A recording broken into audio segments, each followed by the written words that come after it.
So in this video, we're going to continue with 12.3, looking at trigonometric functions of any angle. Okay, and before we get started, I want to quickly remind you guys of something we talked about in the last lesson, which are reference angles.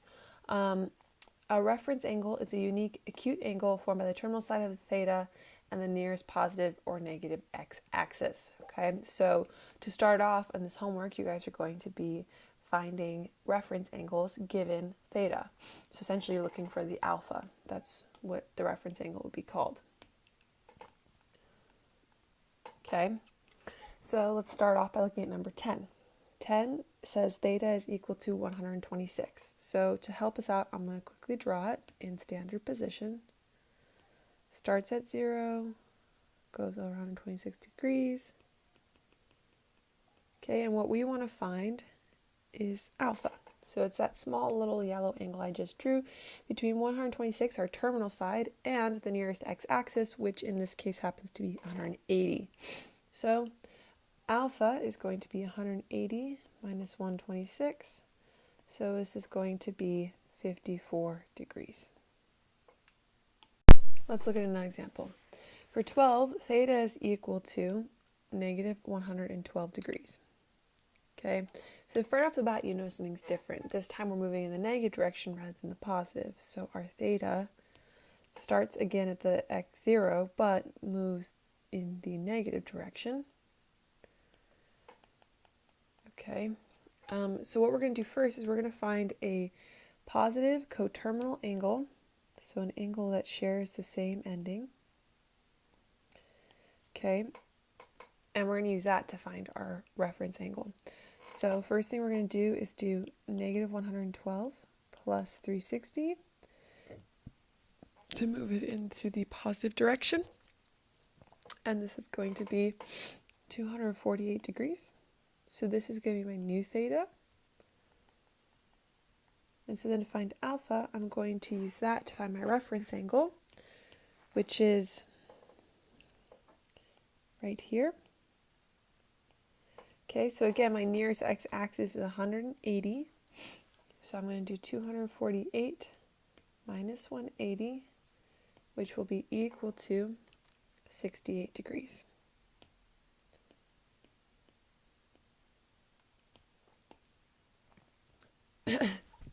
Let's look at a few more. In 14, we're given that theta is equal to 659. So this presents a different problem than the last one. In the last one, our problem was that we were moving in the negative direction rather than the positive direction. And in this one, our problem is that our angle is larger than 360, which is all that our coordinate axes contain. So what we're going to do is first get it to a number that's within 360. So I'm going to subtract 360. This leaves me with the equivalent angle of 299. And I'm going to use this to find my reference angle. So I'm going to draw it. Starts at 0. And it goes into the fourth quadrant here. Okay, this is 299. So since I'm in quadrant 4, the nearest x-axis is 360, which is right there, okay, which is the same axis as 0. But remember, we have traveled 299 degrees here, so actually it's 360. And so then alpha is going to be 360 minus 299, which is 61 degrees. Now let's look at 18. 18 says theta is equal to 134.7 degrees. Okay, so 134 is between 90 and 180, so that puts me in quadrant 2 here. So my nearest x-axis is 180, so alpha will be 180 minus 134.7 degrees, which is 45.3 degrees. Okay. For 24, we have theta is equal to 312 degrees and 50 minutes. That little tick mark there means minutes. So to quickly give you an idea of where we're going to go with this, there are 60 minutes in 1 degree. So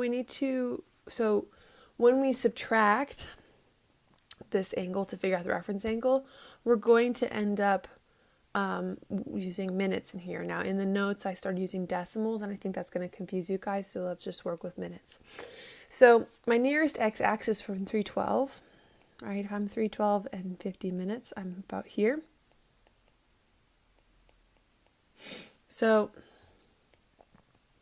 my nearest x-axis is 360 degrees.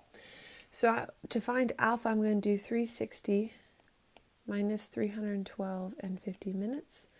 But I'm going to rewrite this as 359 degrees and 60 minutes there. So I just converted 1 degree into minutes. And then I subtract. So I get 47 degrees and 10 minutes.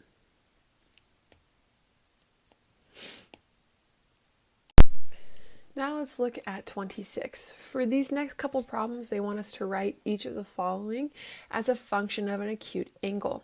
So essentially we're going to use reference angles to rewrite this because they'll be equivalent to the angle we're given. So for 26, we're given tangent of 334 degrees. So to give you an idea, 334 degrees is in quadrant 4. Okay, so that means that if we're in quadrant 4, tan is less than 0, so it's negative. Okay, so this is going to convert to negative tangent of whatever reference angle we end up getting. So we're going to find that reference angle by subtracting the nearest x-axis, which is 360 minus 334. So this will be 26 degrees. So this will be equivalent to negative tangent of 26 degrees.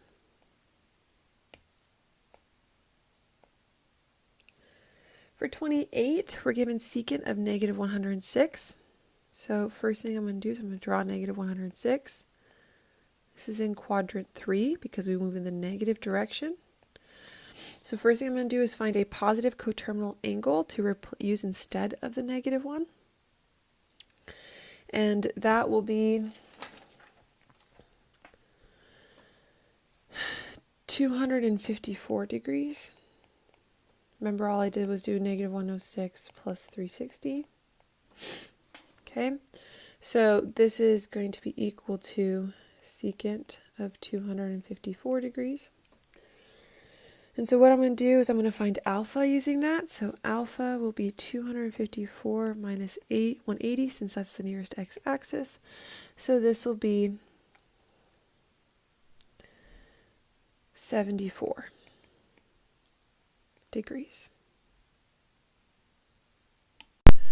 And since in quadrant 3, since that's where we are, secant is negative, this is going to be equal to negative secant of 74 degrees. Now let's look at 34. 34 says cotangent of 137 degrees in 10 minutes. So again, remember, there are 60 minutes in a degree. So first thing I'm going to do is I'm going to draw out this angle to the best of my ability, obviously. So this is 137 degrees in 10 minutes. So my nearest x-axis is 180. So alpha here will be 180 minus 137 degrees in 10 minutes. It's the same thing as 179 degrees and 60 minutes minus 137 degrees in 10 minutes. So this means we've got 42 degrees and 50 minutes as my reference angle. In quadrant 2, cotangent is less than 0 since tangent is less than 0 here. So we've got negative cotangent of alpha is equivalent to our original function. So negative cotangent of 42 degrees and 50 minutes.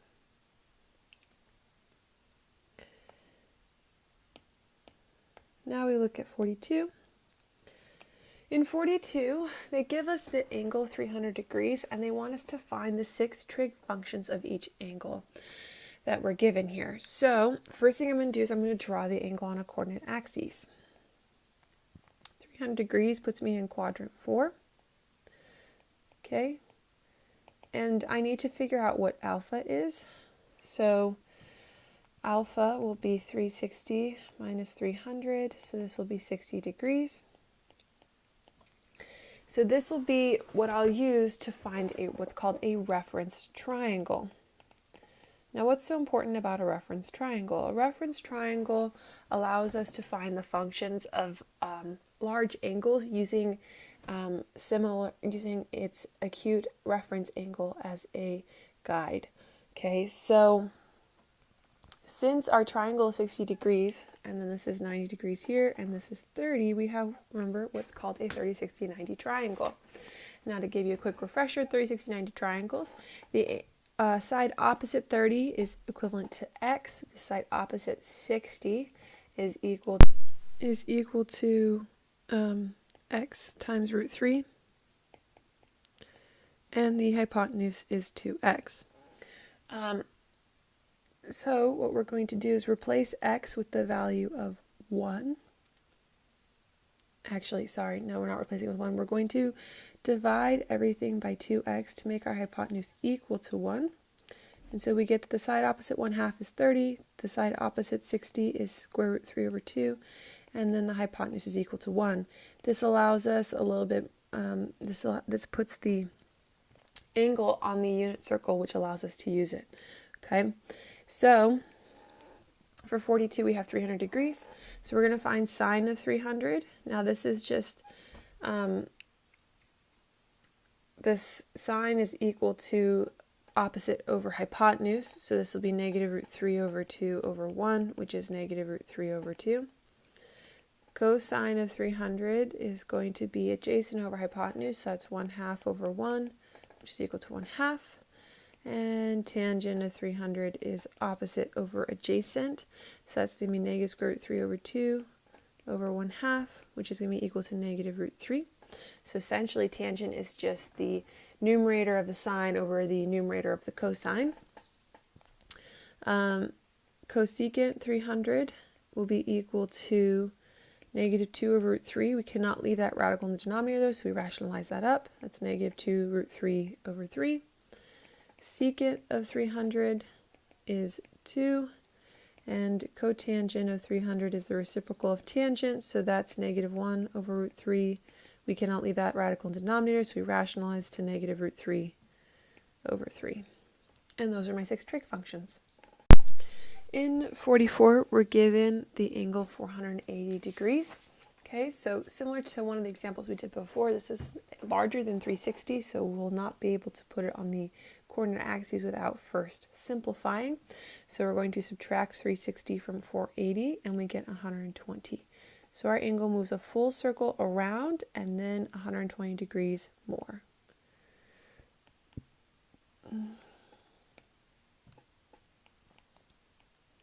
Okay, so now that we have our angle, we're in quadrant 2. In the previous example, I derived the values of the triangle given 60 degrees. Actually, there's an even simpler way. If you go to the chart on page, I want to say 558, there's a chart listing all of the trigonometric function values at 30, 60, and 45 degrees. So you should definitely look at that if you forget those angle values and, find a way to try and remember them. So first thing I'm going to do is find my reference angle, which will be alpha is equal to 180 minus 120. Since our nearest x-axis is 180, so this means we're looking at a reference angle of 60. Okay, now that I have my reference angle, I remember from the last example that the side opposite 60 will be root 3 over 2, side opposite 30 will be 1/2, and the hypotenuse will be 1. So then sine of 480 will be equal to root 3 over 2. Cosine of 480 will be equal to negative 1/2, since cosine is negative in quadrant 2, and tangent of 480 will be equal to negative root 3. Cosecant of 480 will be equal to 2 root 3 over 3. Secant of 480 will be equal to negative 2, and cotangent of 480 will be equal to negative root 3 over 3. Okay, now let's look at 46. In 46, they give us the value of one trig function, in this case sine, and they tell us that sine theta is equal to negative 4/5. Then they tell us that theta has to be between 90 degrees and 270, but they don't actually tell us what theta is. So we're just supposed to find a general triangle and trig function values for our trig functions without the angle theta. So since they told us where theta is, they told us theta has between 90 and 270. So that means it's either in quadrant 2 or 3. Okay. And then they told us that sine theta is equal to negative 4/5. Now, out of the two quadrants given, sine is only negative in quadrant 3. So we know that theta is in quadrant 3. Okay. Since we are in quadrant 3, this means that not only is sine going to be negative, but so is cosine.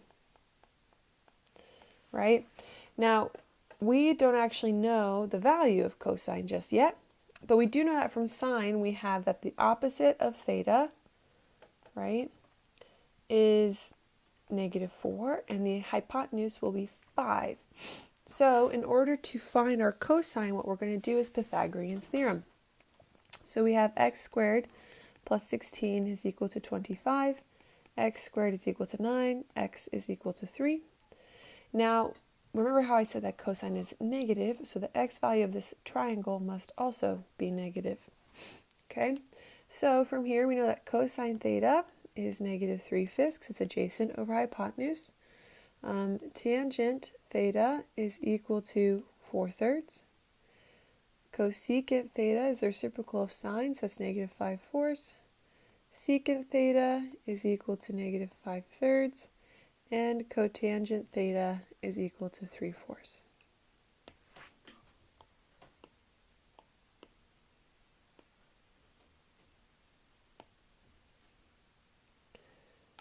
Let's look at another example of that. In 52, we're given secant theta is equal to 13 over 5, and that sine theta is less than 0. So we're looking for a quadrant where sine is negative, but cosine is positive. So that's going to put us in quadrant 4. Okay. What they also told us, since they said that secant theta is equal to 13 over 5, we know that cosine theta is the reciprocal of secant, right? So because secant is the reciprocal of cosine, so it goes both ways. So then cosine must be 5 over 13. So this tells me that the side adjacent to our angle is going to be 5, and the hypotenuse will be 13. I'm going to use Pythagoreans again to figure out the value of the y, and I get 12. So I've got a 5, 12, 13 triangle here, and then since we're in quadrant 4, this 12 is negative. Okay, so this means that sine theta is equal to negative 12 over 13, tangent theta is equal to negative 12/5, cosecant theta is equal to negative 13 over 12, and cotangent theta is equal to negative 5/12. And that's the lesson. So classwork due Tuesday the 28th for F block and Wednesday the 29th for C block will be page 565, numbers 1 through 51 odd, the written exercises. And as a heads up, test 17 on these last two lessons will be the 3rd for F block and the 4th of April for C block.